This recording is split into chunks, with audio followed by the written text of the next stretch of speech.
Como les decía recién, vamos a empezar con lo que es el crecimiento. Vamos a ver desde lo no neoplásico, pasando por lo benigno hasta lo maligno, las bases de la carcinogénesis y todo lo que conlleva eso.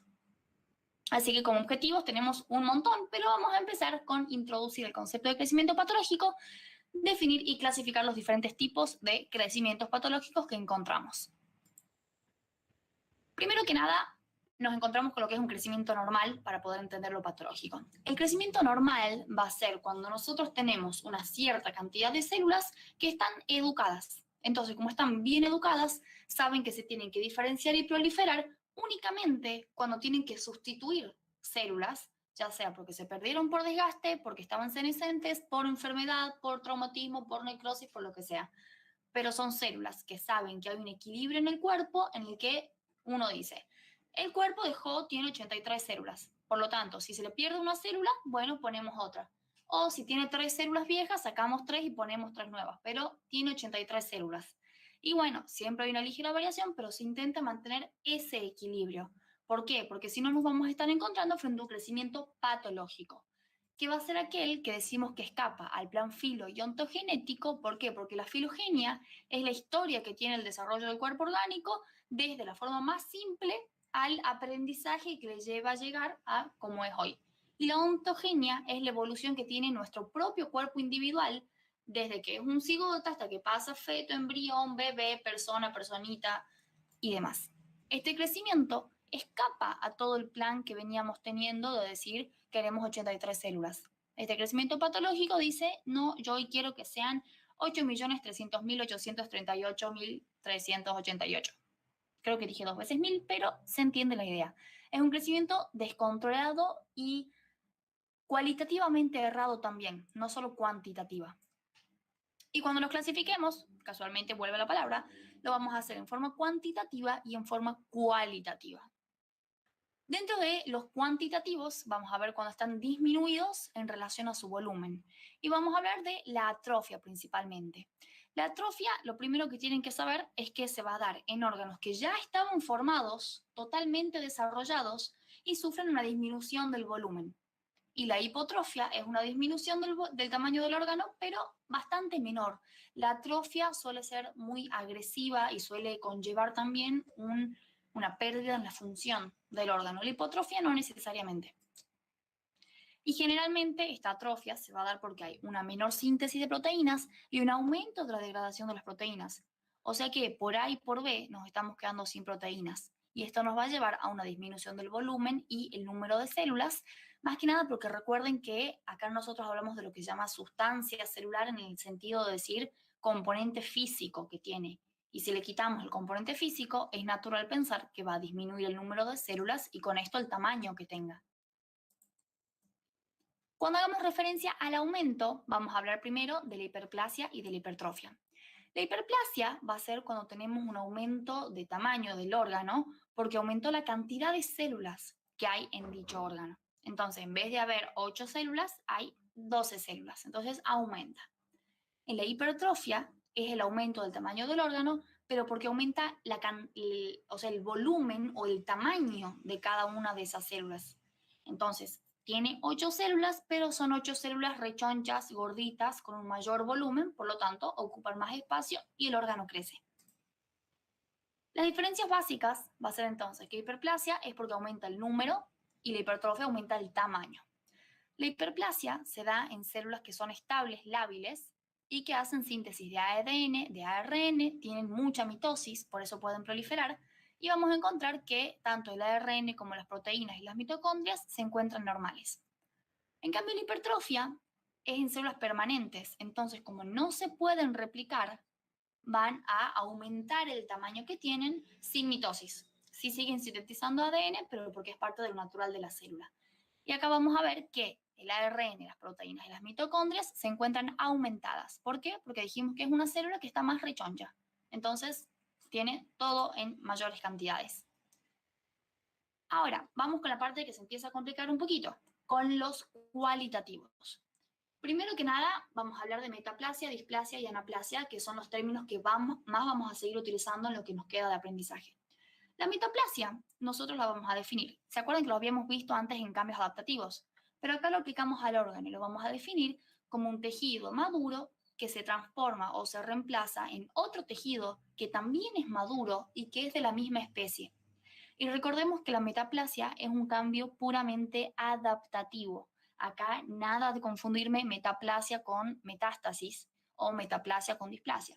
Metaplasia es un cambio adaptativo que quizás uno de los casos más típicos que ustedes van a escuchar o van a conocer es el del esófago de Barrett, en el que el esófago, cuando la persona tiene mucho reflujo gástrico de noche, típicamente cuando se acuesta, el reflujo del estómago sube al esófago y cuando sube empieza a dañarlo. Entonces, el esófago piensa, ¿no? Agarra y dice, yo estoy acostumbrado a un pH de 6, de 7, no me gusta este pH de 2. Pero, ¿quién sí se banca el pH de 2? El estómago. Entonces, se disfraza de estómago, se vuelve o sea, se transforma su epitelio en un epitelio con células gástricas y una mucosa importante que lo proteja de ese pH. Entonces, la metaplasia va a ser para adaptarse ante este entorno agresivo. Y otro muy clásico también que lo deben haber escuchado es el que sucede en el pulmón de los fumadores, que en fumadores que son habituales, el epitelio respiratorio, que es el cilíndrico pseudoestratificado o ciliado con solos caliciformes, se reemplaza por un epitelio plano estratificado, que va a resistir mucho mejor la agresión, porque no va a tener más que nada absorción de sustancias tóxicas. Entonces, estos son mecanismos que protegen. Ahora, la displasia, punto y aparte, es ya cuando hay una alteración de la citoarquitectura. ¿A qué nos referimos con esto? A que vamos a encontrar criterios de malignidad, que se acuerdan que los vimos en la primera clase, pero los vamos a repetir ahora. Y en estos criterios de malignidad, por ejemplo, si yo decía tengo hipercromasia, tengo pérdida de la relación núcleo-citoplasma, tengo depósitos vacuolados, tengo cariorexis y tengo, no sé, cualquier otro. Bueno, tengo depósitos de restos celulares muertos en el citoplasma. Entonces, este hecho de que yo tenga alteraciones en las células me va a generar que cuando yo analice la estructura que tiene el tejido, no se parezca a lo que se debería parecer. O sea, tiene una alteración. Y esto es típico encontrarlo como lesión precursora. O sea que si se tuviesen que hacer un mapita mental, ustedes dicen metaplasia es igual a adaptación. Displasia es igual a lesión precursora. Eso es como regla general. Obviamente, seguramente vamos a encontrar excepciones a lo largo del camino, pero saber que la displasia es la mala y la metaplasia es la buena. Perdón, Jo. Sí, La doctora Iris nos dijo que era lesión precursora, tanto la displasia cuando hay atipía. O sea, la displasia sola, sin atipía, no es lesión precursora. exactamente. Ya llegamos a eso un poquito más Ah, adelante, pero bien. excelente. Ahora, la displasia tiene la característica de que esta alteración de la citoarquitectura de por sí es una alteración, nada más cambia la arquitectura. Pero ¿qué pasa con esa alteración? Es la que va a evolucionar con la proliferación de las mismas células. ¿Se acuerdan que nosotros en un punto habíamos visto que las células tenían replicación asimétrica? O sea que las madres no se parecen a las hijas y demás. Entonces, a medida que vaya proliferando, esta alteración displásica va empeorando en el camino. Y eso es lo que ustedes en el informe, lo aclaro ahora, pero lo vamos a ver igual después, van a ver que dice, por ejemplo, hiperplasia atípica. Si dice hiperplasia, es normal, pero si dice hiperplasia atípica, automáticamente es maligno. De la misma manera que si ustedes ven displasia, generalmente en el informe les va a poner únicamente displasia, pero sí es correcto lo que nos aclara Marce de decir que la displasia es maligna cuando tiene las atipías. Tengan en cuenta que de por sí, cuando ustedes vean los criterios de malignidad, esos son los atipías que ustedes van a ver. Bien, o sea, les va a aparecer en el informe y si no les aparece, se los intuye por la macro o por lo que tengan en la micro o por el diagnóstico directamente. Pero vayan teniendo todo eso en cuenta que lo vamos a ir aplicando en cada uno de los cánceres también. Ahora, con respecto a la anaplasia la podemos definir de muchas formas, pero básicamente tienen que saber, dicho en español, que la anaplasia es cuando un tejido no se parece al tejido al que se debería parecer.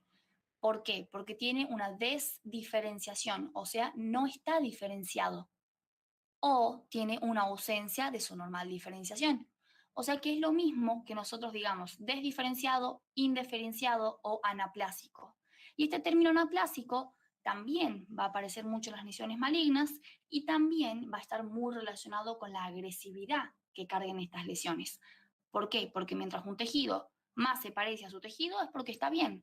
Ahora, mientras menos se parece al tejido al que se debería parecer, quiere decir que tiene mayores criterios de malignidad y mayores cambios displásicos que lo hacen dejar de parecerse a lo que se debería parecer. O sea, son por ahí muchas palabras bien parecidas, pero ya le vamos a ir agarrando la mano. Entonces, mini resumencillo de lo que es la metaplasia, para que no nos olvidemos, es una transformación que es reversible de un tejido maduro en otro tejido similar, también maduro y de la misma especie, y que nosotros la utilizamos cuando hay que adaptarse para obtener más resistencia ante un entorno adverso. Entonces, cuando leen metaplasia, no lo consideren como cambio maligno porque no es maligno. Otro de los cambios cualitativos con los que nos vamos a encontrar son la distrofia, el coristoma y el amartoma. La distrofia es un trastorno que generalmente está relacionado con la nutrición y con el crecimiento de los tejidos. El coristoma es un trastorno que está más asociado o relacionado con el desarrollo embrionario, en el que nosotros encontramos que hay tejido normal, o sea, el tejido es normal, pero está en lugares en donde este tejido no existe. Entonces es como si fuese un tejido ectópico. Y el amartoma es cuando hay en un tejido en el que normalmente está la sustancia, este tejido tiene una disposición anormal. O sea que son células dispuestas anormalmente en un tejido que normalmente lo tiene presente desde el desarrollo embrionario. Como por ejemplo, decir que haya un cartílago desorganizado en los bronquios. Bueno, está bien, porque hay una parte cartilaginosa, pero acá está mal organizada. Esa es la diferencia entre coristoma y amartoma, pero la verdad es que estas no se las ve tanto. Vamos a ver mucho más metaplasia, displasia y anaplasia. Ahora, vamos con lo que es una neoplasia benigna.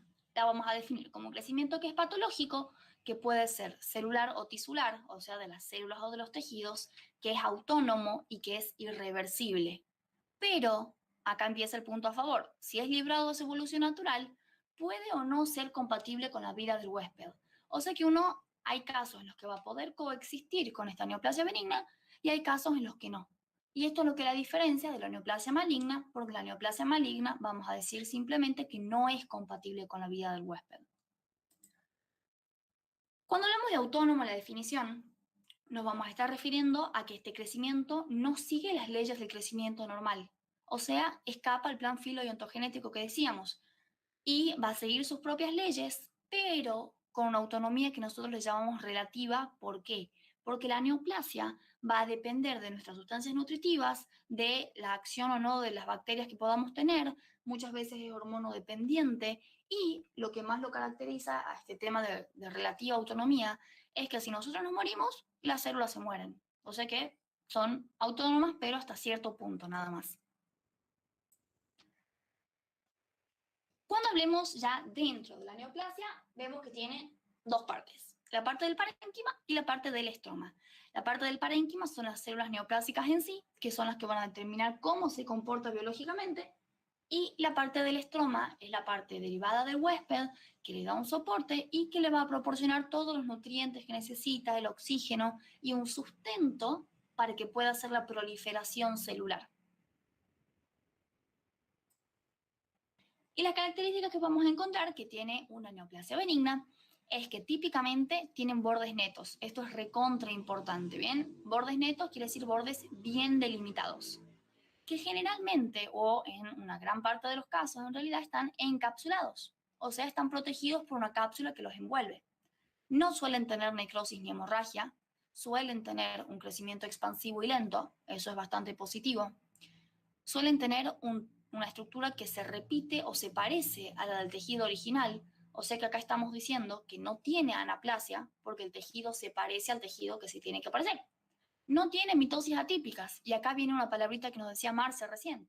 Si no tiene mitosis atípica, estamos diciendo no tiene atipías, acuérdense que atipías es malo, o sea que si no tiene atipías, estamos hablando de algo positivo. Y con respecto a la metástasis, no metastatiza, ¿bien? Eso es una característica únicamente de lo maligno. Puede tener recidivas y puede invadir localmente, pero no va a hacer metástasis. Este es un ejemplo para que vamos diferenciando la benigna de la maligna. En la benigna, este es un caso de un leiomioma del útero, vamos a ver, obviamente esquemáticamente, pero que tiene una cápsula, el borde es neto, bien delimitado, es dentro de todo chiquita, no está invadiendo otras estructuras y se lo ve bastante uniforme al tejido. Muy diferente de este leiomiosarcoma, que es la versión maligna también del útero, que vamos a ver que es una masa mucho más grande, por lo que podemos inferir que creció más rápido, está mal delimitada, yo no puedo ver bien dónde empieza y dónde termina, tiene un crecimiento infiltrante, tiene acá hemorragia y necrosis en el centro, y en general vamos a ver que el tejido no es homogéneo. Ahora, ¿se acuerdan que cuando lo definimos acabamos de decir que librado a su evolución natural puede o no ser compatible con la vida del huésped? Acá hay casos en particular en los que frente a estas situaciones no va a ser compatible con la vida del huésped. Cuando tengamos una obstrucción o compresión de estructuras vitales, acá básicamente estamos hablando del sistema nervioso central. Si uno comprime el cerebro o si comprime una estructura como la médula, no se va a poder sobrevivir a eso, no se puede coexistir con una compresión de la estructura vital. De igual manera, si encontramos producción de sustancias como en el caso de, por ejemplo, un adenoma de hipófisis. En el adenoma de hipófisis va a haber una producción hormonal que va a alterar el metabolismo del cuerpo y va a generar muchos desequilibrios que no van a ser compatibles con la vida. El potencial de malignización, este es típico de verlo en el adenoma de colon, que se da porque hay una multiplicidad de los adenomas, es decir, los adenomas empiezan a proliferar mucho, hay muchos adenomas y eso le empieza a dar un carácter maligno.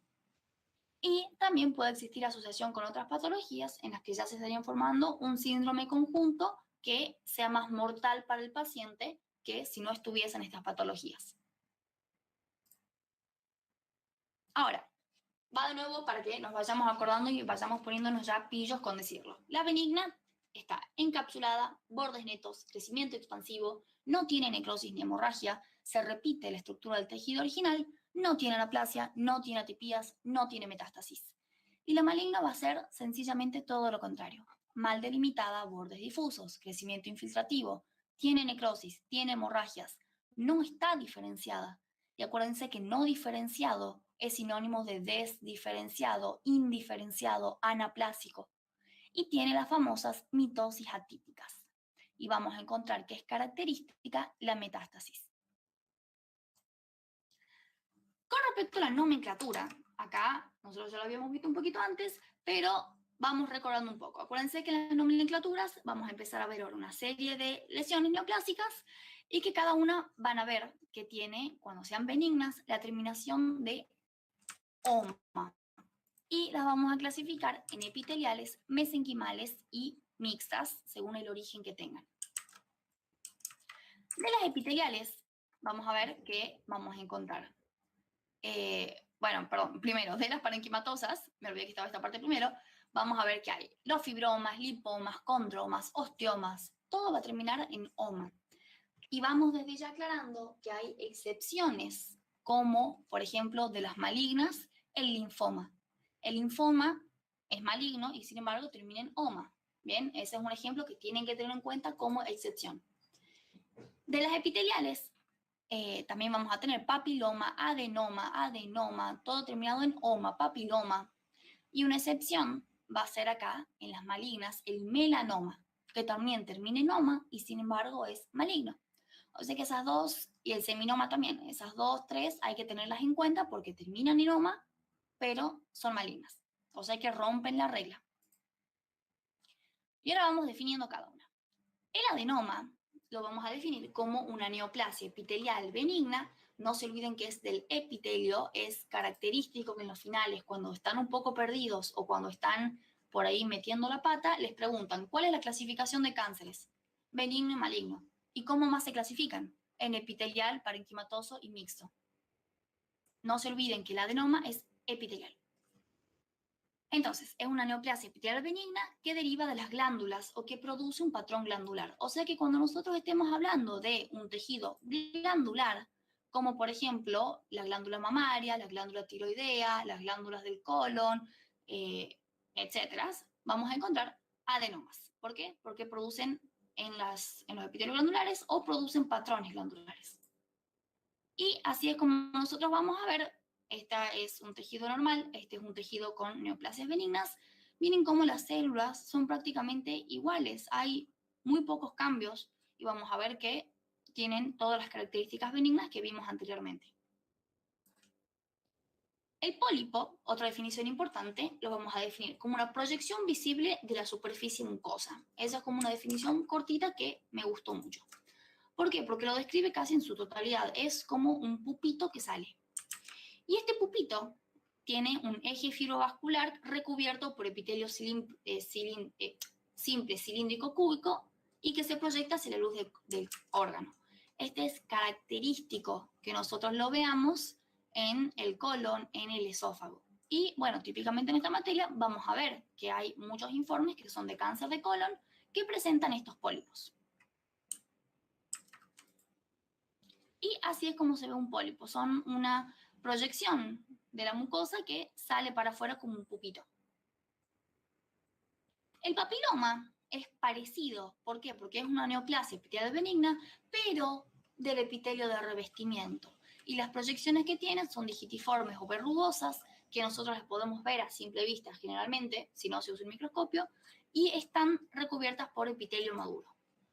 Y estas son las típicas lesiones de papiloma, que seguramente les suene la palabra papiloma por el conocido virus del papiloma humano, que en sus versiones de bajo riesgo produce estas formaciones de papilomas. El cistoadenoma. El cistoadenoma, van a ver también termina en oma, es una masa quística que típicamente se forma en el ovario. Y tiene un contenido líquido generalmente también hay que sacarlo entero. Cuando sea chiquito es más fácil, cuando es grande es un poco más complicado, pero no suele producir muchos problemas. Ahora, vamos con un poquito de ejemplos y acá me van ayudando. Adenoma de tiroides. Nosotros adenoma dijimos que se iba a producir en los tejidos glandulares o que tenían un patrón glandular. En este caso la tiroides es una glándula, o sea que nosotros podemos definirlo como una neoplasia epitelial benigna derivada del epitelio glandular de la tiroides. Para estudiarlo, muchas veces vamos a hacer la punción aspiración a aguja fina, que recuerden que es una citología. Como es una citología, tiene que ser confirmada con biopsia posteriormente. Y muchas veces va a necesitar de una guía ecográfica también. Típicamente se ven midiendo de hasta 3 centímetros, es un promedio, y suelen estar encapsulados y ser blandos. A la micro presentan folículos con coloide, cápsula bien formada y no invaden. O sea que, Marce, de acá, de estas palabras que ves acá, ¿qué me podés identificar como benigno? Así, características. Encapsulados. Perfecto. Y la cápsula bien formada y aparte que no invade, es lo característico. Exactamente. O sea que todo nos da indicio de que es benigno. A diestra y a siniestra es súper benigno. Perfecto. Perfecto. Ahora, con adenoma de colon, y acá lo voy a hacer yo porque hay que hacer una pausita. El adenoma de colon es una neoplasia epitelial benigna derivada del tejido glandular colónico, pero a su vez es una lesión precursora.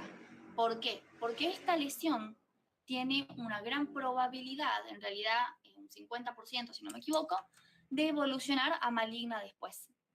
O sea que es un caso bastante particular que encontramos y hay que estudiarlo desde el principio sabiendo que es una lesión precursora para el carcinoma de colon.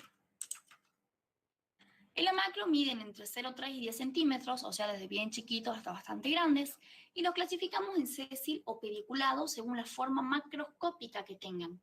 Y en la microscópica muchas veces vamos a decir que es velloso o es tubular. Y así es como se ve el pediculado, que parece un arbolito, y el sésil, que es como un corchito acostado.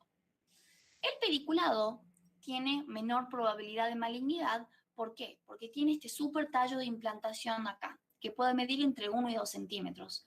Y los cambios malignos empiezan desde la punta. Entonces, si desde la punta, sobre esta lesión, que recuerden que es una lesión neoplásica benigna, y es a su vez un pólipo, o sea que es una proyección de la mucosa, yo empiezo a sentar una displasia, una alteración del epitelio. Y empieza la displasia a avanzar.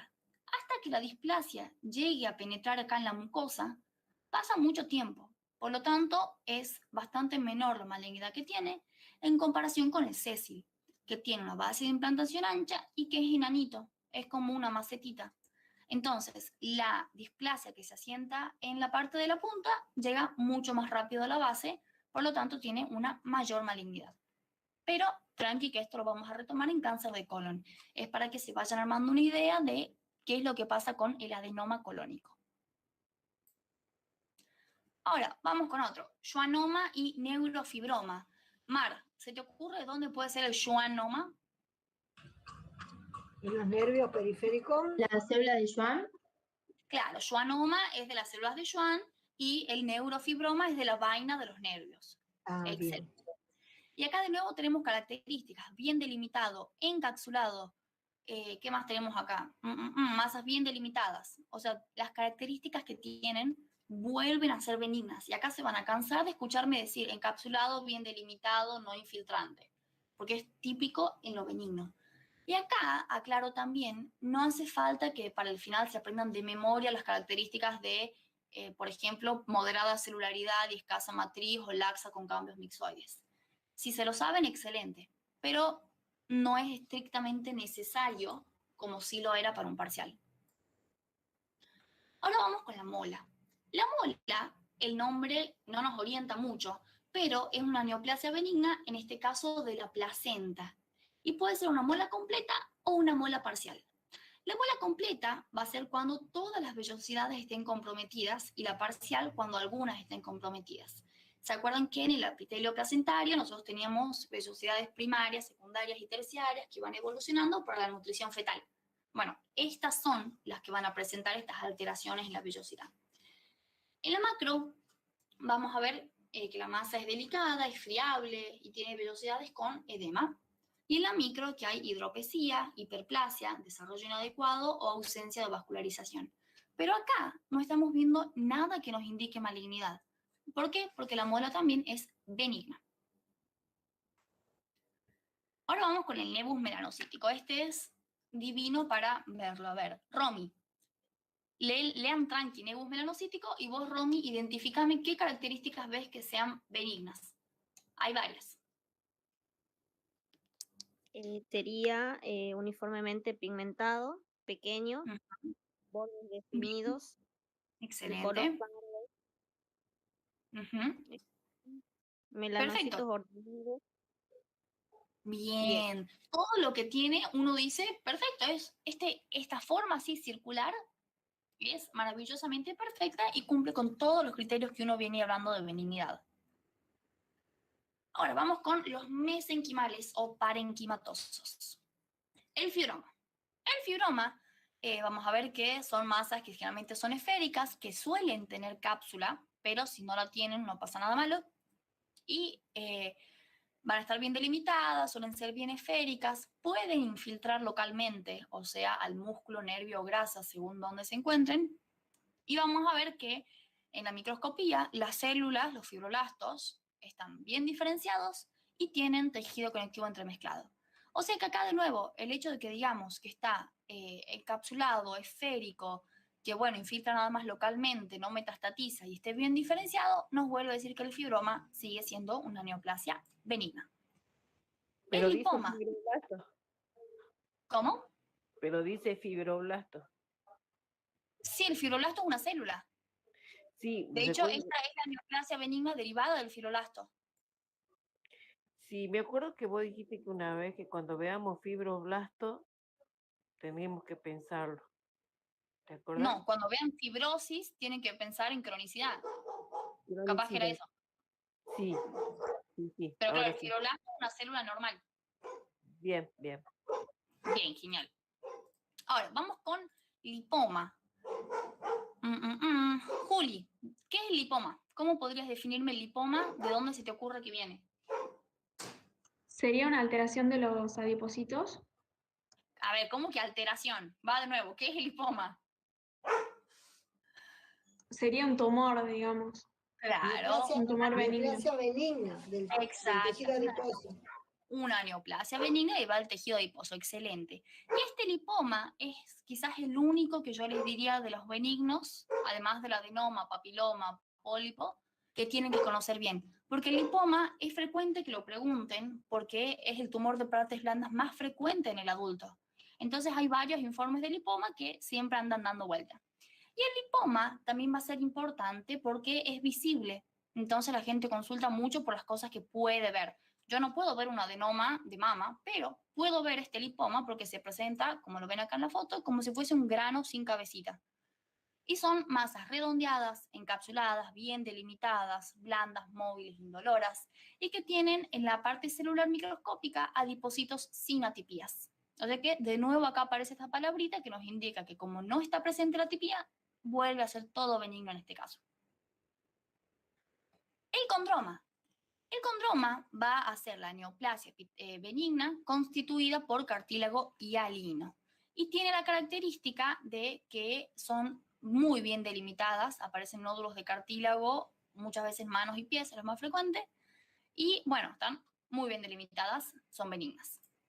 El osteoma y el osteoblastoma van a ser el derivado del osteoma de la neoplasia benigna ósea y el osteoblastoma es la neoplasia benigna derivada de los osteoblastos. Vamos a ver que también son masas bien delimitadas, que también acá aparece redondeada, de menos de 2 centímetros, bien delimitado. Todo lo que tienen vuelve a ser benigno y tiene la característica de que el osteoma entra en la clasificación de neoplasias formadoras de hueso. O sea que va a ser similar al cartílago, forma nódulos de hueso. Ahora, vamos con leiomioma y rhabdobioma. Acá el nombre no les va a indicar mucho, por ahí es un poco más difícil, pero se lo van a acordar. El leiomioma es la neoplasia benigna derivada del músculo liso. Y yo me acuerdo porque músculo liso es con L de leiomioma. Y el rhabdomioma es la neoplasia del músculo estriado. Ese no tengo memotecnia, me lo acuerdo por descarte. Y vamos a ver que en la macroscopía el leiomioma está bien delimitado, es redondo, firme, blanquecino, uniforme, poca mitosis, maravilloso leiomioma, no te confunde para nada. Y el rhabdomioma bastante bien también, ¿por qué? Porque tiene el límite bien marcado, tiene células redondeadas, tiene vacuolas con glucógeno y separadas por bandas de citoplasma. Que de nuevo, lo que a mí más me interesa que sepan es la característica general de la neoplasia benigna. ¿Por qué? Porque ustedes les van a dar el informe con todo escrito. Entonces, en el informe van a leer masa bien delimitada, redondeada, encapsulada, con poca mitosis. Y eso ya les va a indicar que es benigno. Además de que el nombre termina en oma, y saben que oma es benigno, a excepción de, habíamos dicho, por ejemplo, el melanoma. Así que a tener en cuenta.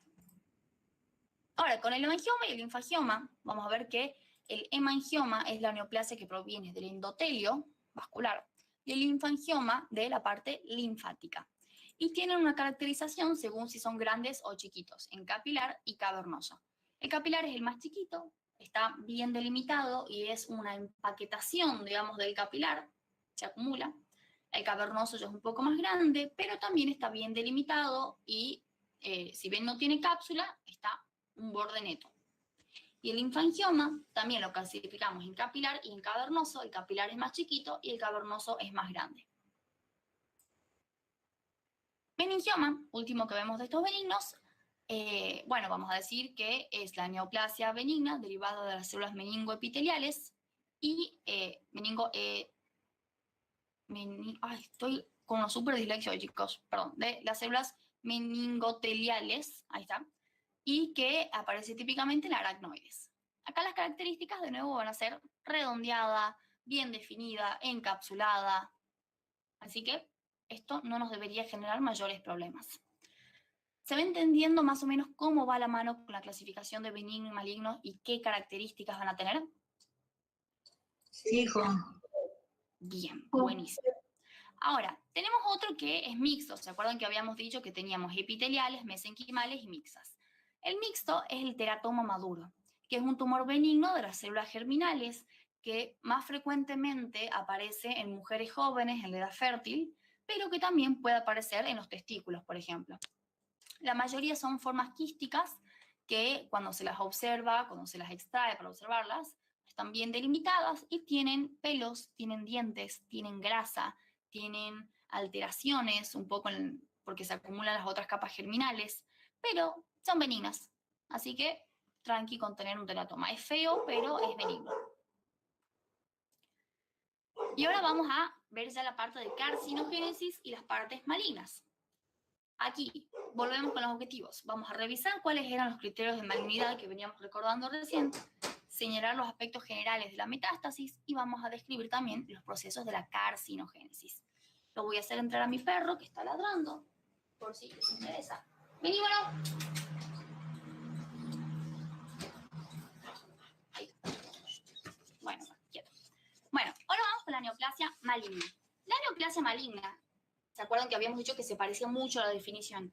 También es un crecimiento patológico, autónomo y reversible, celular o tisular, cuya evolución natural, en este caso, es incompatible con la vida. Y esta definición, chicos, la tienen que saber como el Padre Nuestro y mejor. ¿Bien? Es fundamental esta definición. ¿Por qué? Porque si les llega a tocar el informe de cáncer, ustedes lo primero que tienen que hacer es arrancar definiendo qué es ese cáncer o qué es la neoplasia en general. Y aquí juegan muchos puntos esta definición y que la sepan correctamente. La neoplasia maligna tiene efectos generales en el huésped que típicamente aparecen como cambios anatómicos, secreciones de sustancias, obstrucción funcional o con obstáculos mecánicos, hacen una competencia nutritiva del huésped que lo lleva muchas veces a una caquexia, generan una disminución de la inmunidad y pueden producir, dijimos, metástasis, que era característico de la neoplasia maligna. La metástasis, vamos a darle todo el tiempo que necesite porque es súper importante. La metástasis va a ser cuando nosotros tenemos un foco secundario de diseminación de una neoplasia a partir de un foco primario. Bien, es una segunda neoplasia que aparece como si fuese hijita de la primera neoplasia. Y vamos a ver que tiene las mismas características químicas, morfológicas y funcionales, pero que es menos invasiva, tiene límites más regulares y a veces está encapsulada. O sea que por ahí estas características nos recuerdan a lo que es un comportamiento benigno, pero sepan que es un gran indicador de la agresividad y de el potencial maligno que tiene esta neoplasia. En general, cuanto más anaplásica y más grande sea la neoplasia, más son las chances de que se desarrolle una metástasis. En general, eso es como una regla general, pero obviamente tiene excepciones. Y vamos a ver que las neoplasias se van a diseminar por diferentes vías y con diferentes pasos. Primero que nada, para diseminarse tienen que hacer una penetración, van creciendo, invadiendo los vasos. Cuando llegan, ahí tienen que hacer una separación de un grupo de células de la masa primaria. ¿Por qué? Porque no viaja toda la masa, viaja una partecita de células para diseminarse. Se diseminan y llegan al nuevo sitio. Cuando llegan al nuevo sitio, se fijan y empiezan a proliferar, teniendo un crecimiento ilimitado, que lo vamos a ver ahora en la carcinogénesis. Pero más que nada me interesa que sepan que no es inmediata, tiene una serie de pasos que necesita seguir para poder metastatizar. Y las vías de diseminación pueden ser linfática, hemática, nerviosa, siembra de cavidades corporales, trasplante directo y otras. La diseminación linfática es más típica de los carcinomas y la hematógena más típica de los sarcomas. Eso lo van a ver en el Robbins, lo van a ver en el anónimo, en las teóricas. Pero tengan en cuenta que hay una gran cantidad de conexiones entre el sistema linfático y el vascular, o sea que de cualquier manera la neoplasia se va a diseminar generalmente por los dos sistemas, a veces un poco más por una que por la otra. Y acá tengamos en cuenta que también la afectación de los ganglios va a depender de dónde esté la ubicación de la neoplasia primaria y de cómo va circulando el drenaje linfático. La hemática es bastante más sencilla, tengan en cuenta que hay que hacer, bueno, como dijimos recién, la infiltración al vaso primero para pasar. Cuando sea por vía nerviosa, va a ser por las paredes de los nervios. Y cuando sea la siembra en cavidades corporales, es porque va avanzando, va creciendo, hasta que al tejido adyacente también lo alcanzan y se diseminan ahí. Y eso es típico del cáncer de ovario, que empieza a afectar generalmente la parte del peritoneo y se extiende por ahí. Ahora, cuando hablamos de la diseminación linfática, que es de las más importantes que tenemos que conocer, estamos obligados a hablar de lo que es el ganglio linfático centinela.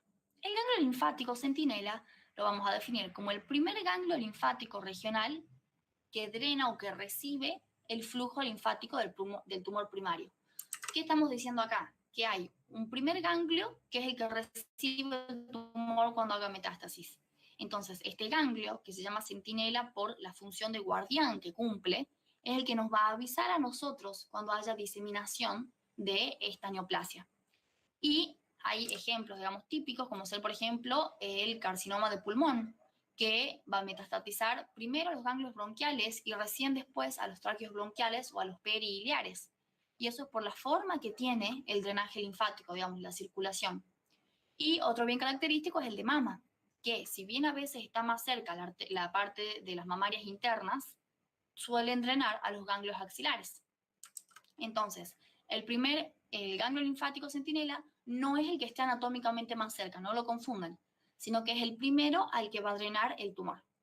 Y para estudiarlo, nosotros vamos a hacer la biopsia del ganglio centinela, que es con colorantes azules o con radiotrazadores, y que nos va a permitir a nosotros saber la extensión o no, determinar si es que hay o no, digamos, diseminación, y a esto lo vamos a utilizar para planificar el tratamiento y conocer cómo se encuentra ese tumor, porque dijimos también que si hay metástasis es mucho más agresivo que si no hay metástasis. Oh, una Sí. preguntita. ¿Qué no el ganglio centinela en el caso del cáncer de mama? Lo que se hace primero es una impronta y después se hace la diferida en la intraoperatoria. Generalmente, dentro de la intraoperatoria, vos vas a sacar la biopsia del órgano que estés queriendo estudiar, por ejemplo, digamos un cáncer de mama, que es el más frecuente, sacás el fragmento de mama, lo mandas a estudiar, y ahí nomás haces la inyección del radiotrazador o del azul pantene, entonces ahí vas a ver si lo capta o no lo capta. Es bastante inmediato. Y ahí lo mandas al patólogo, que es la parte que vos decís diferida. Diferido quiere decir que va a demorar un poco más el diagnóstico, no es tan inmediato. Digamos, eso es lo diferido. Entonces lo manda al patólogo y el patólogo lo analiza cortándolo, viendo si es que tiene presencia de la tinción azul, y ahí se puede hacer también el por impronta. Pero lo primero Bien. que se hace es ver presencia o ausencia de la captación de esta coloración. Ah, bien, perfecto. Bien, muy buena tu pregunta.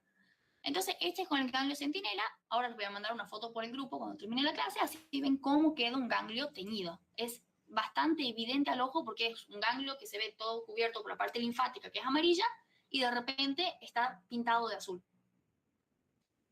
Ahora, vamos a entrar a ver las neoplasias malignas, que recordemos que acá las características que vamos a estar repitiendo es mal delimitado, infiltrativo, necrosis, hemorragia, anaplásico, mitosis atípica y metástasis. Nos vamos a cansar de repetir esto ahora. Primero que nada, mini forma esquemática. ¿Se acuerdan que nosotros dijimos que los criterios de malignidad hace un ratito? Bueno, acá en esta imagen microscópica, es de Robbins, se puede ver muy bien cómo es esta desdiferenciación celular que hay por los criterios de malignidad. ¿Por qué? Porque miren, por ejemplo, esta mitosis atípica. Acá hay como una triple o cuádruple mitosis. Acá hay núcleos muy grandes para el citoplasma que tienen, hay citoplasmas con más de un núcleo, hay células de diferentes tamaños, con diferentes captaciones, hay de todo un poco, así que esta es la imagen característica, más que nada por esta mitosis atípica que nos va a decir que este es un tejido maligno. Con los criterios de malignidad, los vamos a repasar un poquitito, decíamos que eran celulares, tisulares y clínico-biológicos. Los celulares los íbamos a ver según si eran del núcleo o del citoplasma. En el núcleo podíamos ver que el núcleo esté con mucha coloración, que sea muy grande, que sea con diferentes tamaños entre sí, diferentes formas entre sí, que haya una marginación de la cromatina, que haya núcleos diferentes, que haya muchos núcleos, que las mitosis sean atípicas como la que acabamos de ver, o que haya una fragmentación del núcleo. Y en el citoplasma podemos ver que haya de más, de menos, con depósitos anormales, que se formen vacuolas o que haya citolisis. Y este, que para mí es el más fácil de identificar, es la relación del núcleo-citoplasma, es que decimos que normalmente el núcleo ocupa un espacio y el citoplasma 4. O sea que generalmente es el núcleo chiquito y el citoplasma grande. Pero esto se altera en los cambios malignos y vamos a ver que generalmente hay una aumento del tamaño del núcleo y nos queda todo el citoplasma ocupado por el núcleo.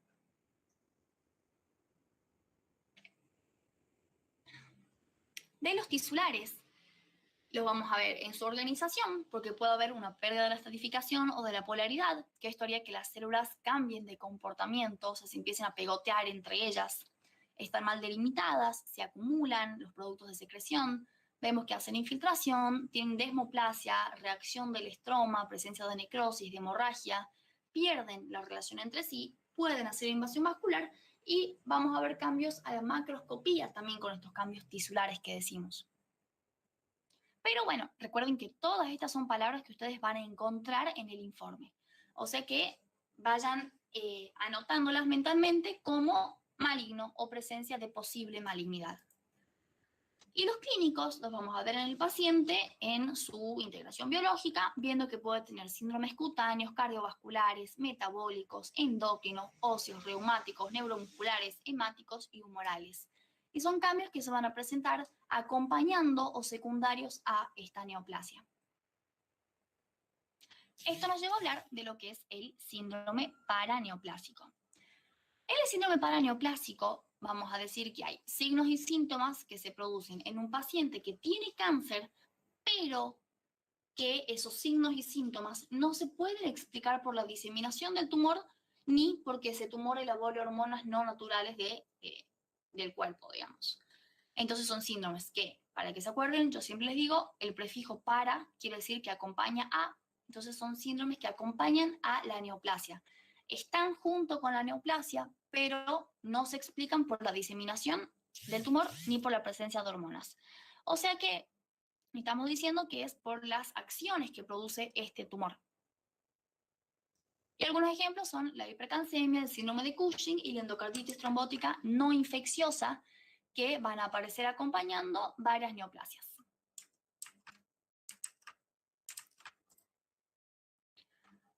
¿Hasta acá se va entendiendo? ¿Van siguiendo más o menos el hilo? Sí, hijo. Bien, buenísimo. Yo les pregunto un montón porque es un tema súper importante. Bueno, con eso de los paraneoplásicos, tengan en cuenta que no se va a dar en todos los cánceres tampoco, ¿no? Es en algunas neoplasias más que en otras.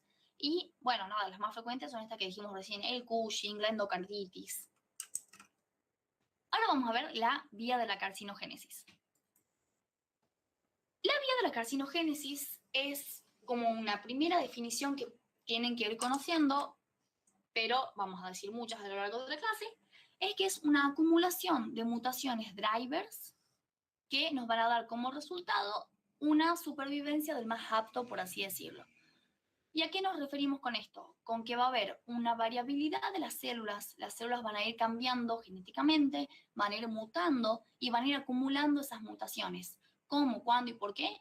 Porque quieren adaptarse a ser la más fuerte de todas. Y por eso decimos la supervivencia del más apto. Y me gustó mucho el esquema, también de Robbins, nos va marcando cómo. Tenemos una célula normal que tiene lesiones inducidas por un carcinógeno que nos da una célula tumoral. Esta célula tumoral hace una replicación asimétrica, tiene variaciones genéticas y tiene variantes. Entonces dice, por ejemplo, de estas variantes, esta rojita me sirve mucho. Y pongamos un ejemplo. ¿Por qué? Porque la rojita nos hace poder evadir la apoptosis. Perfecto. Bueno, se sigue dividiendo, forma las rositas. De las rositas, esta no sirve, esta sí, esta se vuelve azul, esta sigue rosa, bueno, esta sirve. Esta, digamos que hace que prolifere rápidamente. Estas azulcitas, bueno, las azulcitas hacen que pueda diseminarse con mayor facilidad por la sangre. Esta violetita no servía, así que manda al muere. Y esta azulcita hace que sea más fácil esconderse, hace que tenga una característica no antigénica. Entonces, mediante una gran cantidad de mutaciones y de proliferación de estas células genéticamente modificadas, la transformación maligna va a llevar a que tengamos esta acumulación de mutaciones que dan las características malignas que va a tener el cáncer. Entonces, cuando hablemos de carcinogénesis, es un proceso que tiene varias etapas y se da por la acumulación de alteraciones genéticas que van a dar un fenotipo transformado. Tienen recontra prohibido decir la carcinogénesis es la transformación de una célula benigna en maligno. No, es una acumulación de alteraciones genéticas que dan lugar a un fenotipo transformado. Y más que nada me interesa que sepan que son muchas mutaciones, no hay una única mutación. Y vamos a ver que estas son las características clásicas de la carcinogénesis y vamos a ir describiendo una por una, empezando por la autosuficiencia en las señales del crecimiento. Acá vamos a ver que normalmente, digamos, la parte fisiológica de la persona, cuando nosotros queremos que un tejido crezca, necesitamos que haya una señal de factor de crecimiento. O sea, que nos digan, por ejemplo, ahí te mando un factor de crecimiento endotelial. Bueno, ese factor se une a su receptor, el receptor transduce la señal y dice, escribe en el papelito, mándame 7 células del endotelio. Bueno, esa es transmitida al núcleo, arma los segundos mensajeros, induce una activación de factores, que es como si les manda a la cocina a decir, bueno, poneme 7 ARN, 7 mitocondrias, 2 RER, y lo manda. Entonces, cuando ya tiene la posibilidad de entrar al ciclo de crecimiento celular, entra y progresa en el ciclo que conocemos de G0, S, MS2, y se va haciendo todo este ciclo celular para que prolifere la célula. Esto es normalmente. Ahora, cualquier alteración en cualquiera de estos 5 puntos va a generar que tengan un crecimiento descontrolado. Y esto se va a dar porque nosotros tenemos la presencia de células normales, que son los protooncogenes. Protooncogen es una célula normal, es un gen, que el producto favorece una proliferación celular, pero puede sufrir mutaciones. Y cuando se muta el protooncogen, aparece el oncogen. Y el oncogen es el que tiene esta característica autónoma que va a favorecer esta proliferación celular descontrolada por diferentes mecanismos. Y dijimos que puede haber alteraciones. O porque hay una producción autóclona de la señal, o sea que yo no necesito que el cuerpo me diga, che, mandame 7 células, sino que el cuerpo solo dice, acá la célula maligna, quiero 7 células. O induce a otras células normales a que empiecen a producir las 7 células. O sea que la neoplasia maligna tiene características como si fuese de una persona psicópata, pero que tiene mucha manipulación y tiene la tergiversación de la configuración genética de la célula. También puede ser que haya una sobreexposición o modificación de los receptores, cuestión que el receptor, sin tener la señal del crecimiento, empieza a hacer el resto de los pasos para que crezca porque manda señales al núcleo. O puede pasar también que haya una alteración a nivel de la transducción, o sea que cuando yo anotaba mandame 7 células, porque tenía una señal para 7 células, me equivoco voluntariamente y pongo mandame 700 células. Y acá vamos acumulando la personalidad de lo que es la neoplasia maligna. Es manipuladora, es tergiversadora y es además muy corrupta. Hace lo que quiere con las cantidades que se necesitaban del cuerpo. Eso es la autosuficiencia de una señal de crecimiento. Es decir, no se necesita que los pasos fisiológicos normales se den porque es autosuficiente. Además va a tener una insensibilidad a las señales inhibidoras del crecimiento. Y acá decimos menos por menos, es más, si no tengo quien me inhiba, crezco descontroladamente. Y acá esto se va a dar porque las células tumorales van a alterar la parte genética de los genes supresores tumorales, que típicamente este gen supresor tumoral debería proteger de la regulación de la síntesis de células. ¿Por qué? Porque tenemos el gen RB gobernador y el gen P53.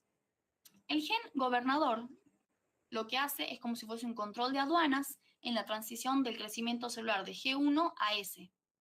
Entonces, típicamente es un señorcito de la aduana que va viendo que la célula tenga todos los papeles en orden, sin mutaciones, sin alteraciones, para seguir circulando. Cuando lo encuentra, debería mandarla a hacer apoptosis. Pero ¿qué pasa? Dijimos que eran células corruptas. Entonces dice, no, mira, yo vi que está mutada, pero que pase lo mismo. Bien, esa es la alteración que le genera el gen.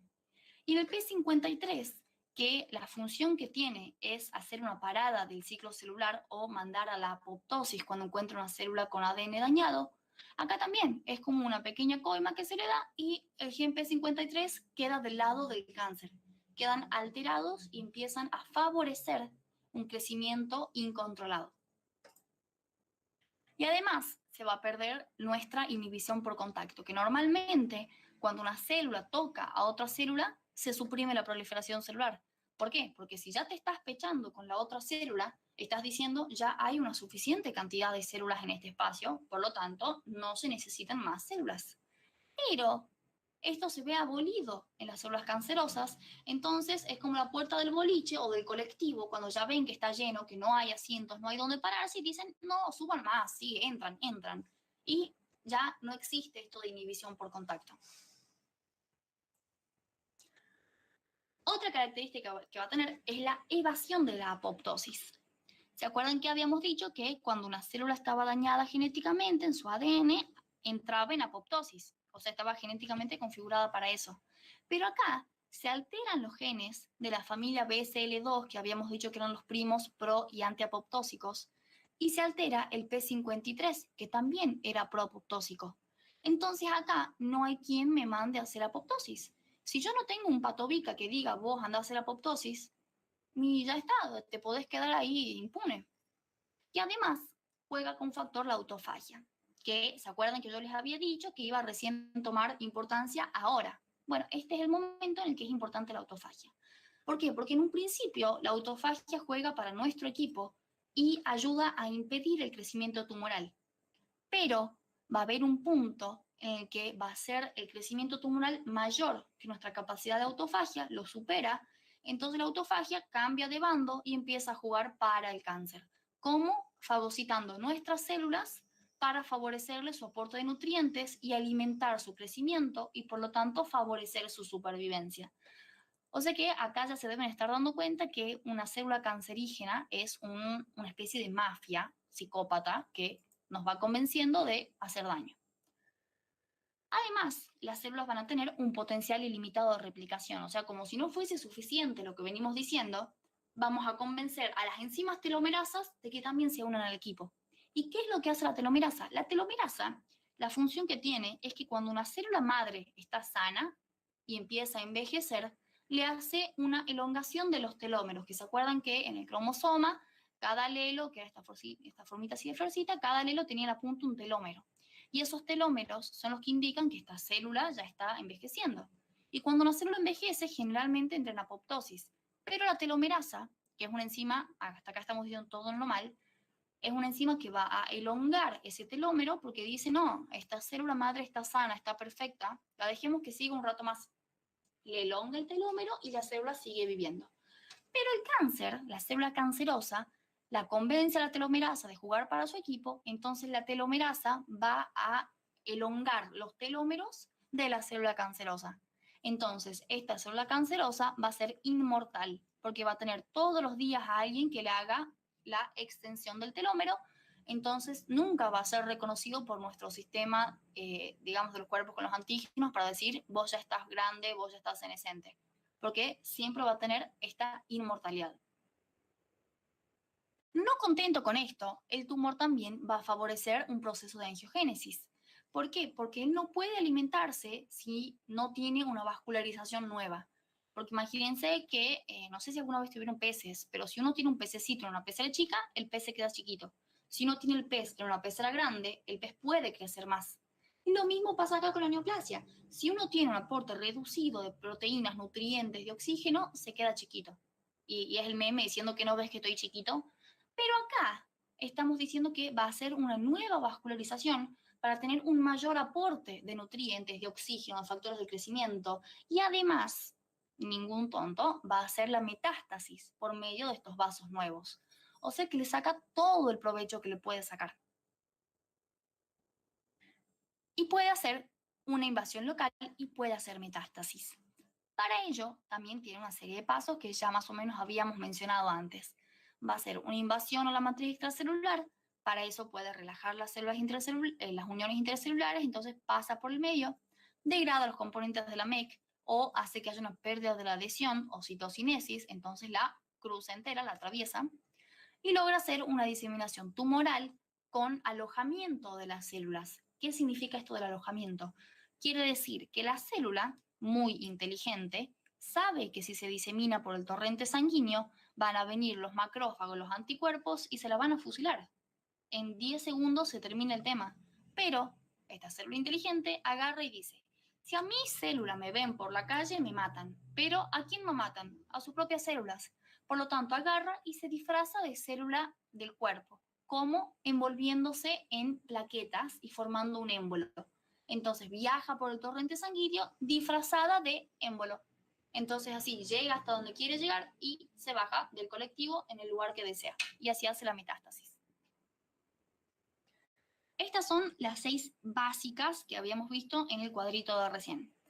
Pero ahora se suman en investigaciones nuevas estas 3 nuevas características, que son la desregulación del sistema energético celular, en el que se ha encontrado que la célula cancerosa hace glucólisis anaeróbica.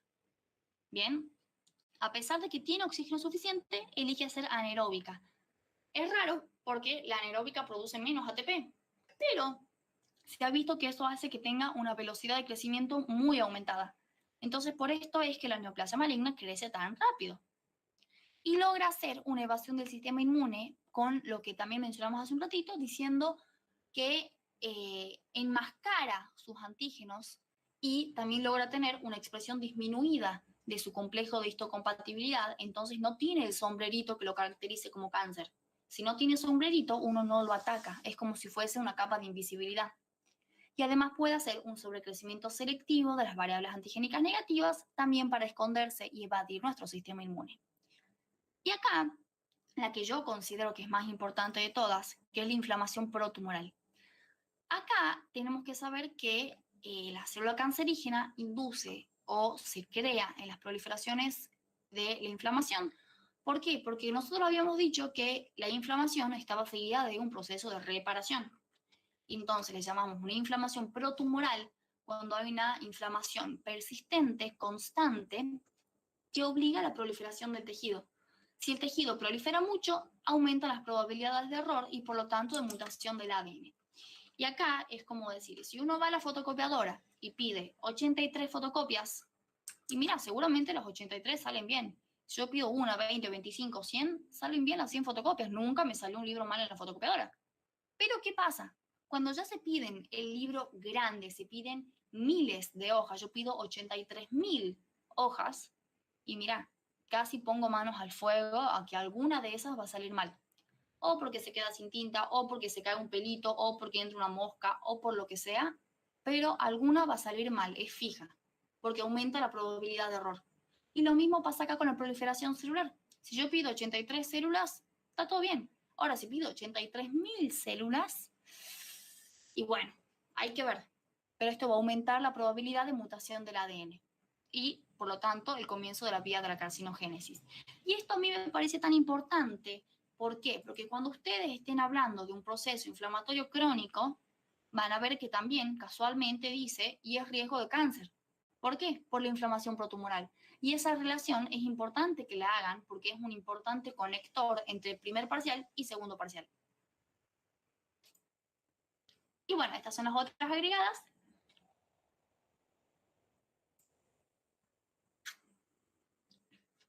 Y este es un tema no menor que lo preguntan bastante, que es ¿cuáles son los microorganismos oncogénicos?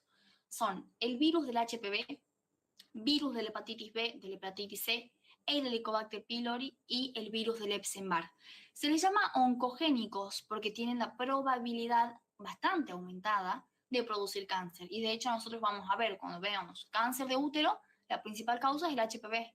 Cáncer de hígado, que no va en el temario, pero para que sepan, se produce posterior una cirrosis producida por una hepatitis, producida por el virus de la hepatitis C, típicamente. El Helicobacter pylori es el principal productor de cáncer de estómago y el virus del Epstein-Barr también es como un 10% de los cánceres de estómago. O sea que estos microorganismos los tenemos que conocer. No como para que se los tatúen, pero sí como para que lo escriban en un papelito y lo tengan ahí en el cuaderno. Ahora, ya casi vamos terminando. Casi. Sé que acá dice 78 de 98, pero faltan otras 20 que tengo después. Ahora vamos a hablar de las malignas.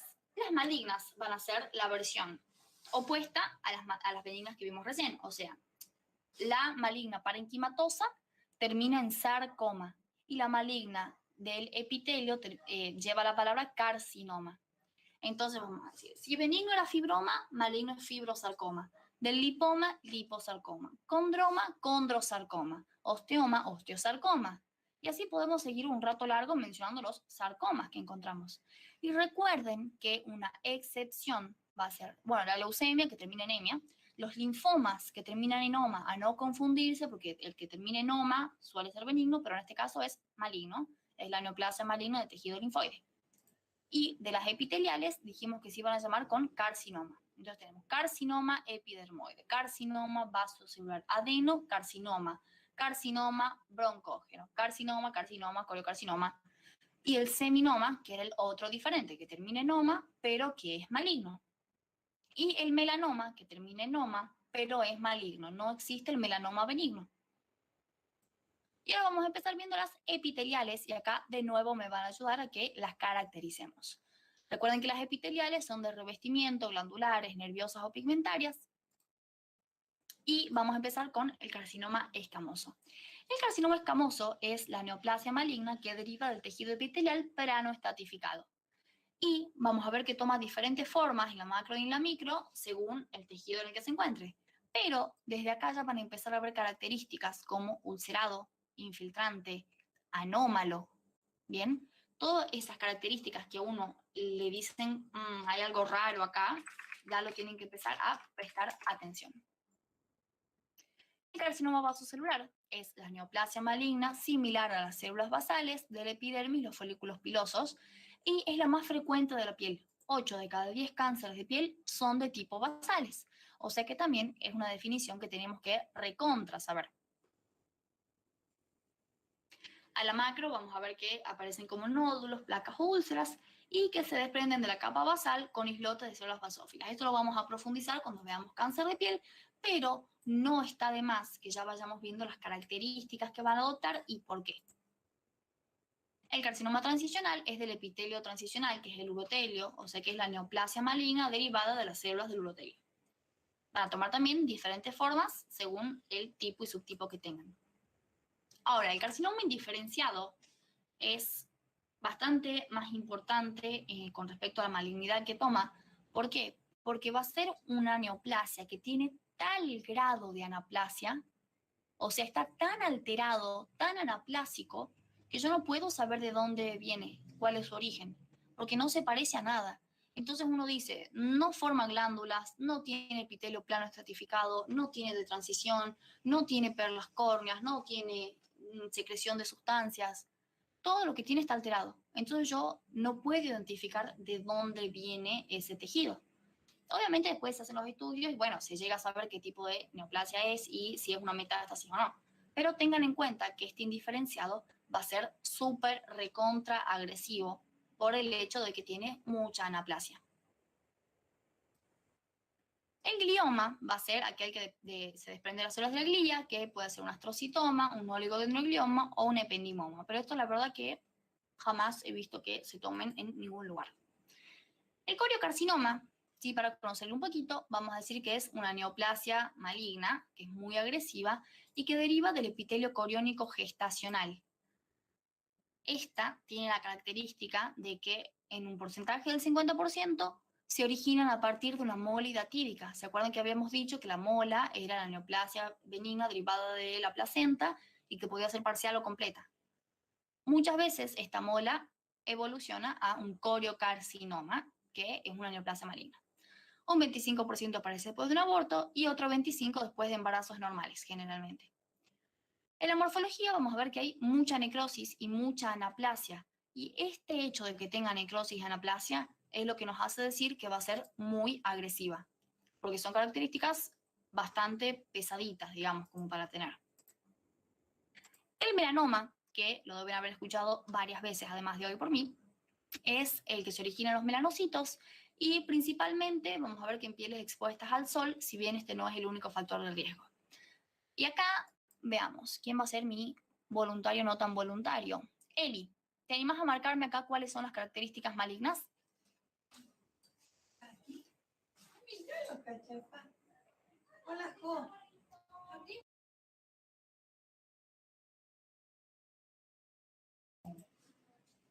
Eli, ¿no? Bueno, Elba, ¿te animas a marcarme acá las características malignas? Sí.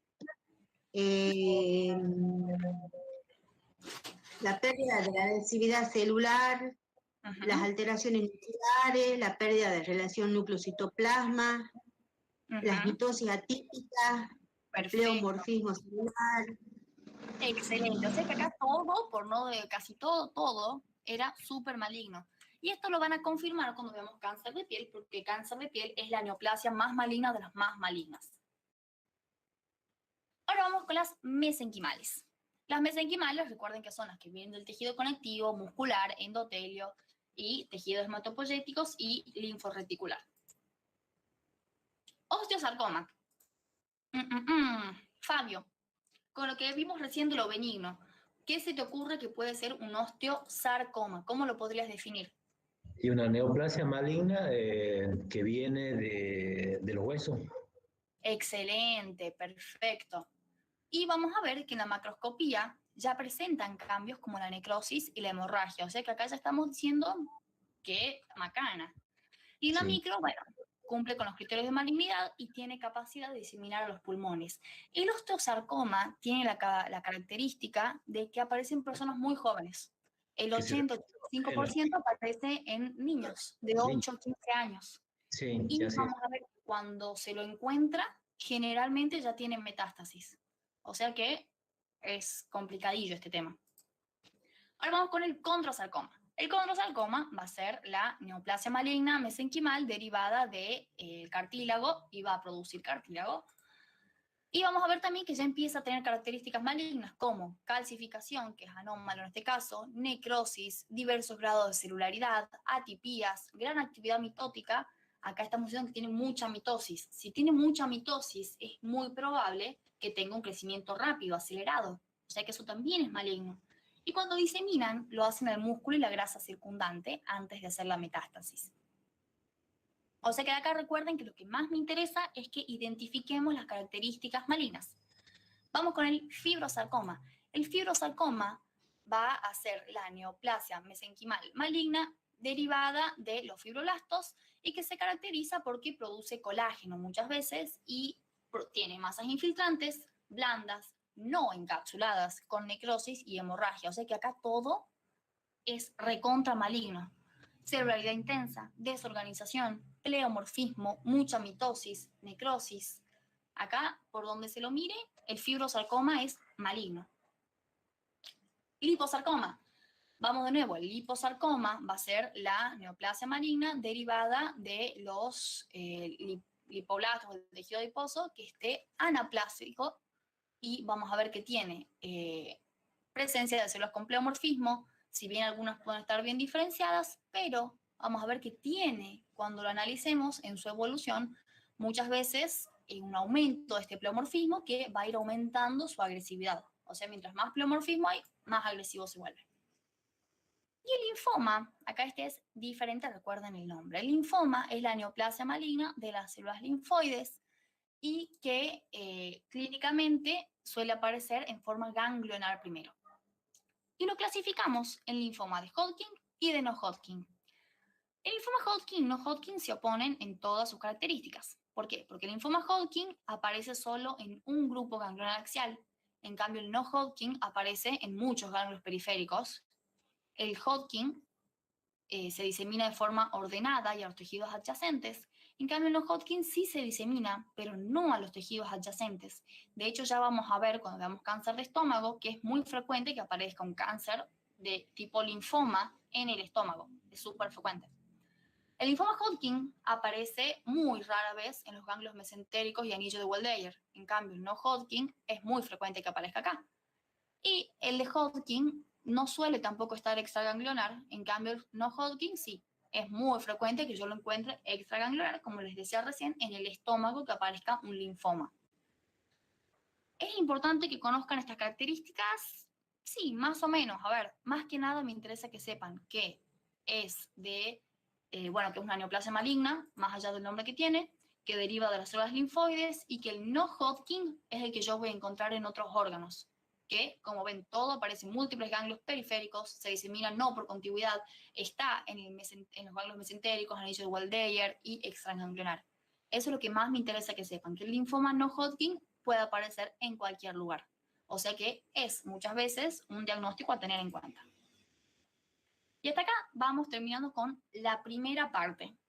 Y viene la pregunta crucial. ¿Se va entendiendo y voy a ir uno por uno. ¿Se va entendiendo Clarita, Eli, Elba, Fabio, Juli, Marce, Mar, Mari, Romy, Silvia? ¿Se va entendiendo?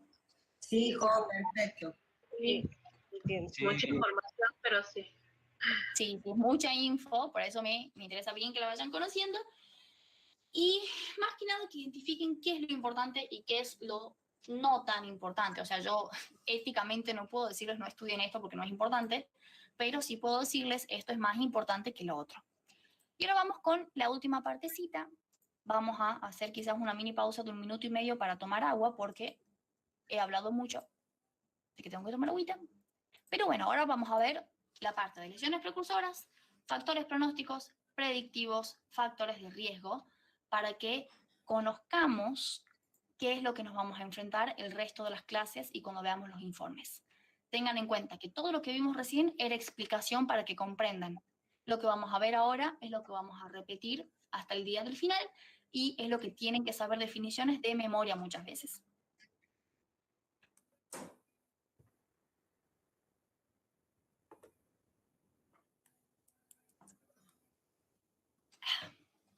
Bueno, ahora, bueno, ya les dije los objetivos en realidad, pero vamos con factor pronóstico sin más demoras.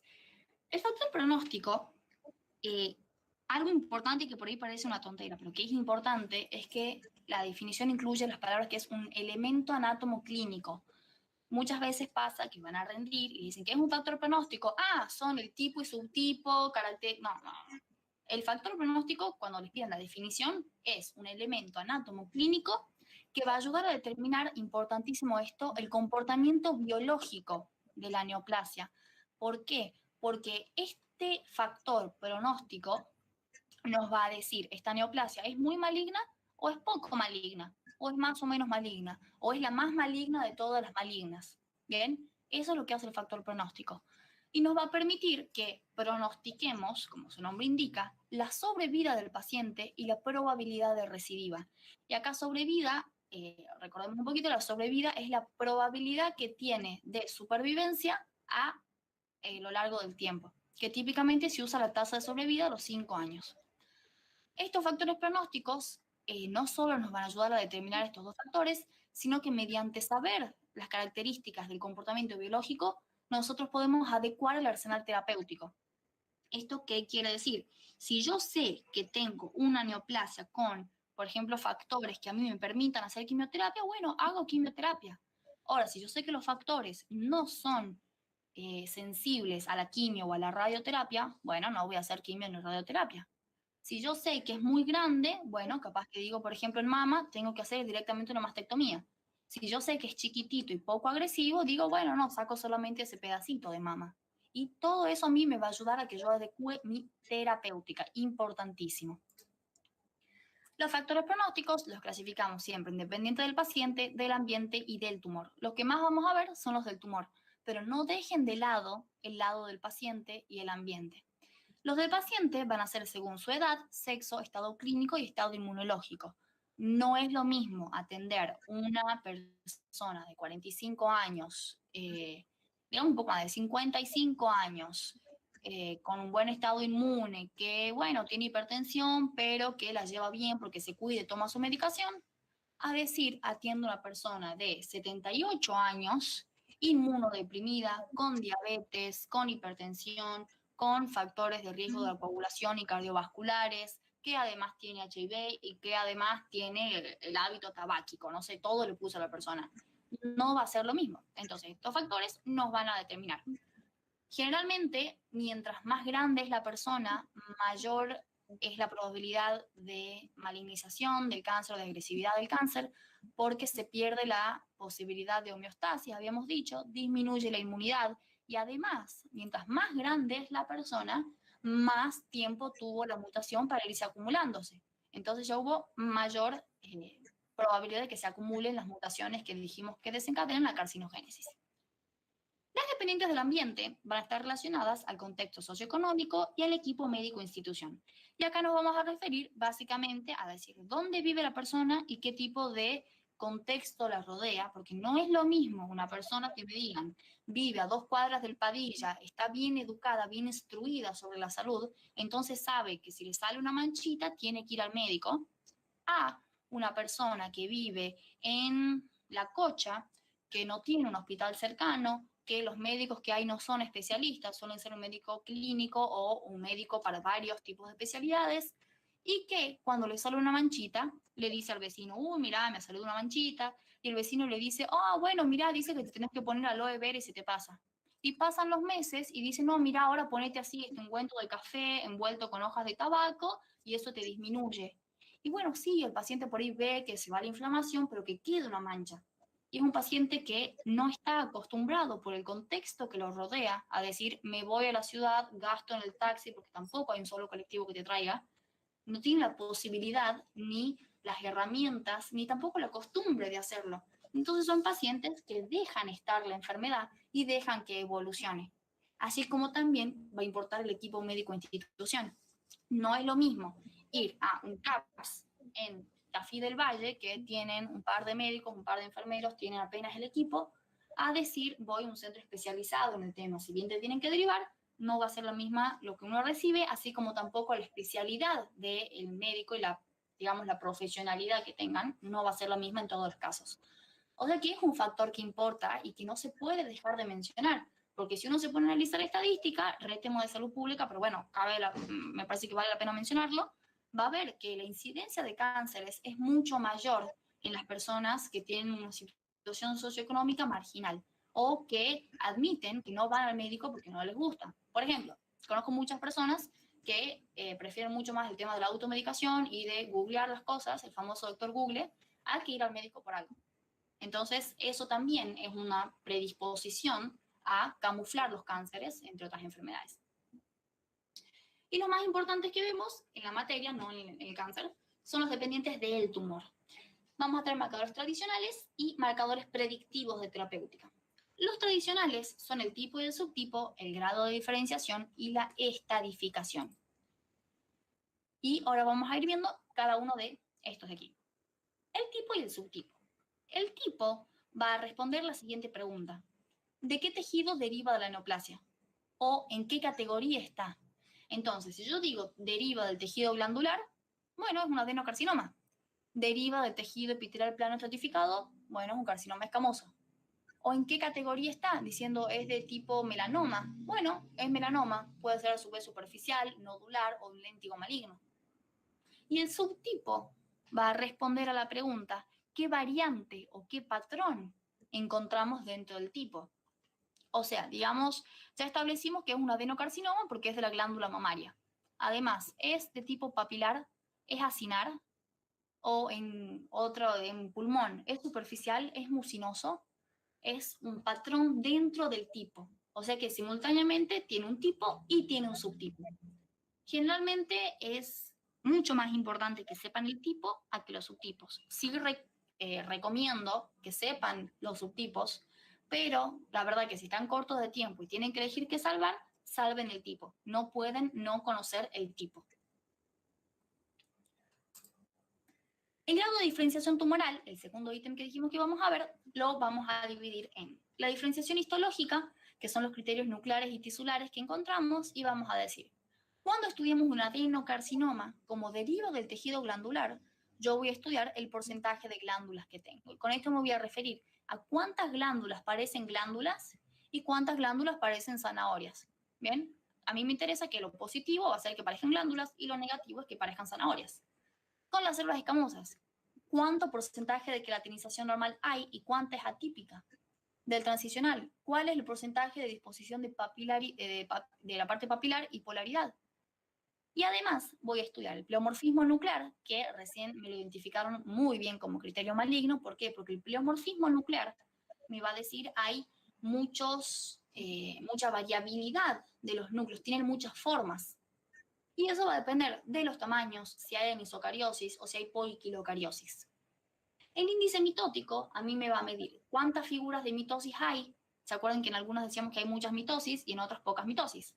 Y de esa mitosis, ¿cuáles son normales y cuáles son atípicas? Recordando lo que decíamos recién, todo lo que diga atípico me está diciendo entre líneas que tiene un carácter maligno o un tono de malignidad.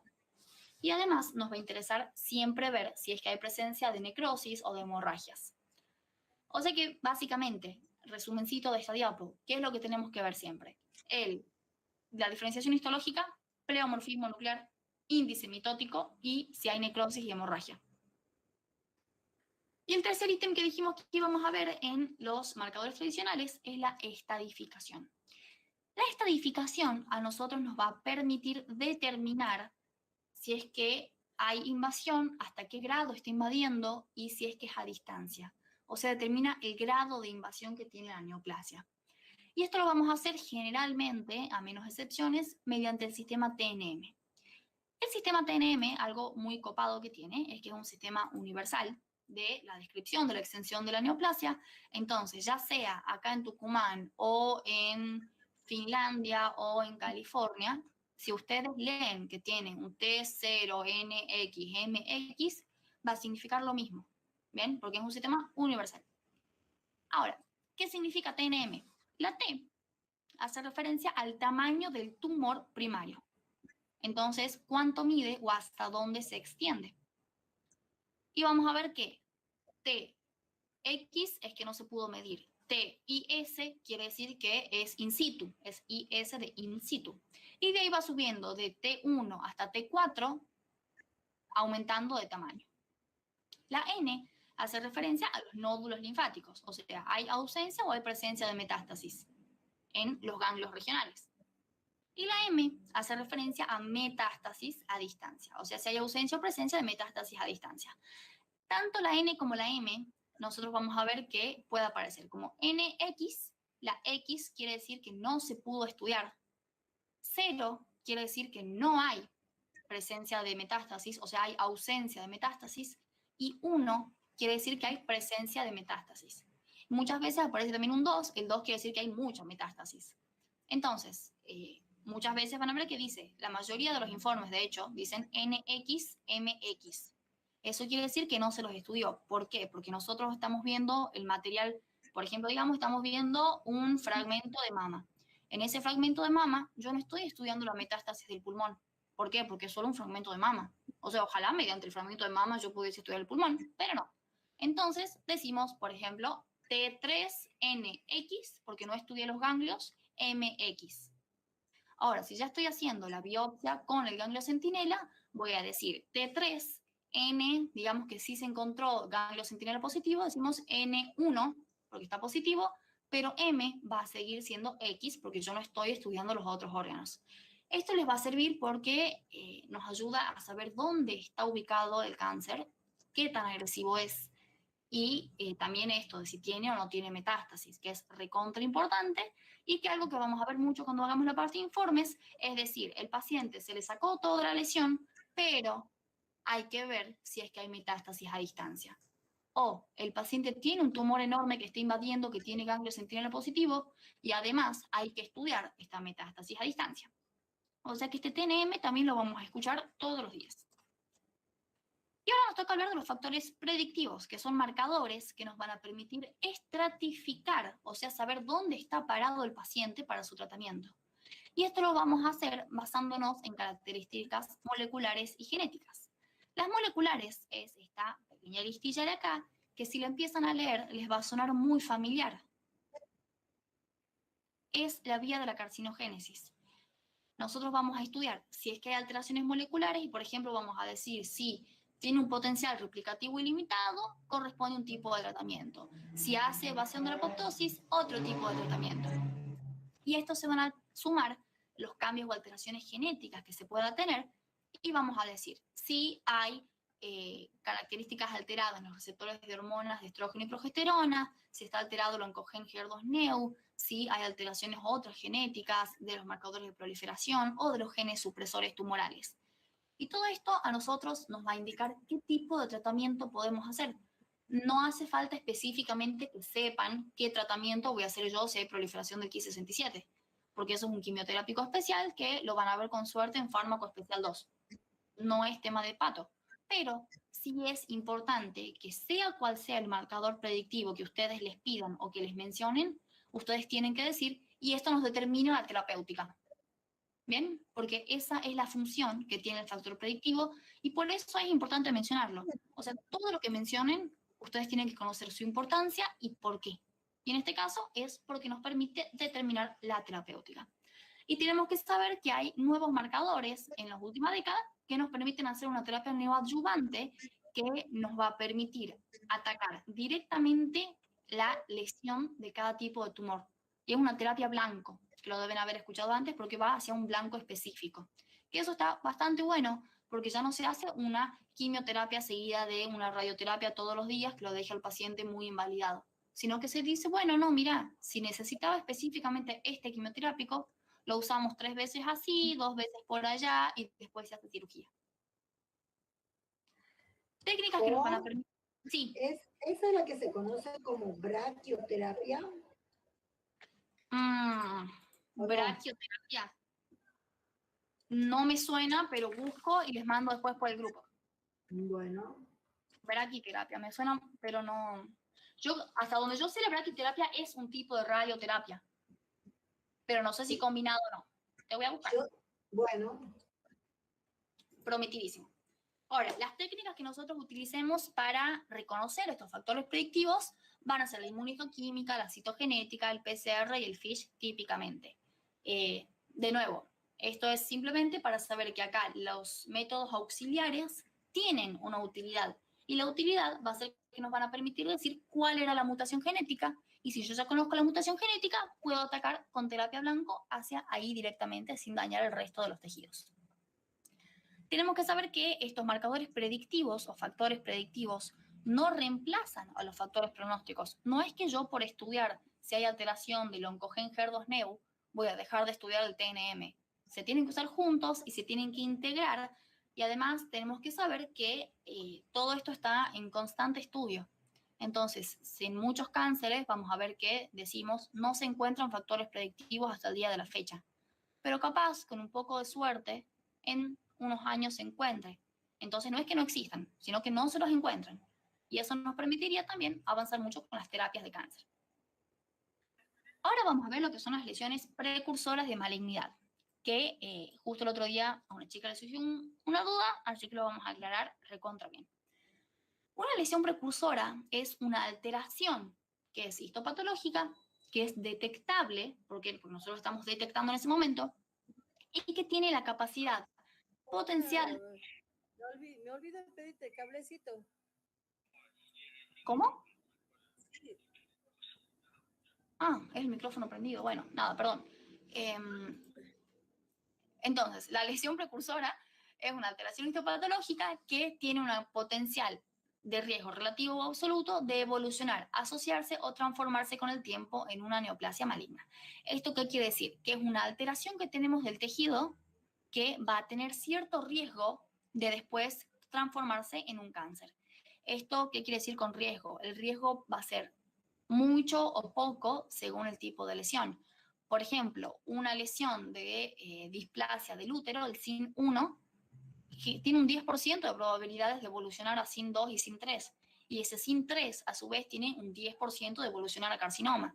O sea que ese es un riesgo relativo bastante bajo, dentro de todo relativamente bajo. En cambio, por ejemplo, si estamos hablando de un adenoma de colon que tiene un alto grado de displasia, que tiene una multiplicidad y que es profundo, bueno, eso ya tiene un riesgo importante de evolucionar a una neoplasia maligna. Y lo vamos a diferenciar a las lesiones malignas o lesiones precursoras de lo que es una condición precursora. Porque la condición precursora es un estado clínico, no una alteración histopatológica, sino una enfermedad que se asocia con un mayor riesgo de padecer una neoplasia, como por ejemplo la enfermedad de Paget del pezón, que se asocia a mayor riesgo de cáncer de mama, pero no es una lesión precursora. Eso es como la diferencia entre lesión y enfermedad. Las lesiones precursoras, nosotros tenemos que saber que en un principio van a tener un comportamiento benigno. ¿Por qué? Porque es una lesión precursora, no un cáncer. ¿Bien? Entonces no van a tener características como la invasión, por ejemplo. Pero sí tienen, lo que decíamos recién, un potencial de evolucionar a neoplasia maligna, por lo que yo las debo observar periódicamente. Y esto es lo que yo voy a hacer, por ejemplo, cuando encuentre una displasia del útero. Yo encuentro una displasia del útero, no saco todo el útero, sino que digo, bueno, te veo en 6 meses a ver si esta displasia evolucionó o se fue para atrás y ahora está todo bien. Si evoluciona, va a tener cada vez un riesgo mayor. ¿Por qué? Porque va a empezar a tomar características de que quiere invadir el estroma o se quiere diseminar. Entonces, yo les tengo que extraer cuanto antes a esta lesión precursora que ya muestre riesgo. Y hay un punto en el que cuando nosotros la encontremos, todavía podemos tener un porcentaje elevado de curación. ¿Por qué? Porque encontré, por ejemplo, un carcinoma in situ. Yo encuentro un carcinoma in situ, es un carcinoma que es una lesión precursora. ¿Por qué? Porque si bien tiene características malignas como displasia, por ejemplo, caracteres de malignidad, va a estar dentro de su límite, no va a estar invadiendo. Entonces va a tener un alto porcentaje de curación. Porque si yo lo saco, sé que lo estoy sacando entero porque sé que no invadió todavía. Y ejemplos serían una hiperplasia atípica que evoluciona a carcinoma in situ, y acá viene de nuevo esta palabrita, atípico. Si yo no tuviese la palabra atípico, si fuese solo hiperplasia, no sería lesión precursora. Pero ¿qué pasa acá? Dice hiperplasia atípica. O sea, hay mucho crecimiento celular con atipías, criterios de malignidad, y esto va a evolucionar a carcinoma in situ. Otro ejemplo, una displasia leve que puede evolucionar a una displasia severa. Y otros ejemplos son los in situ, que, por ejemplo, un carcinoma gástrico temprano es una lesión precursora de cáncer gástrico. O un carcinoma microinvasor de cervix es una lesión precursora de cáncer de cervix.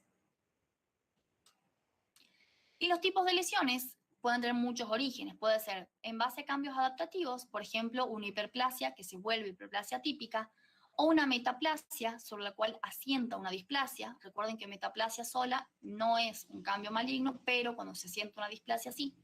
O las atrofias. Pueden haber displasias leves, moderadas. Podemos tener enfermedades inflamatorias crónicas que dijimos que iban a predisponer a una proliferación que nos aumente la probabilidad de error en el ADN. Algunas neoplasias malignas, benignas, que tienen probabilidad de evolucionar a malignas o de transformarse, como por ejemplo, ya habíamos dicho, el adenoma o la mólidatidiforme o algunos papilomas, poliposis familiar, cistoadenoma, que son entidades que son benignas, pero que tienen riesgo, en algunos casos muy alto, de evolucionar a malignas.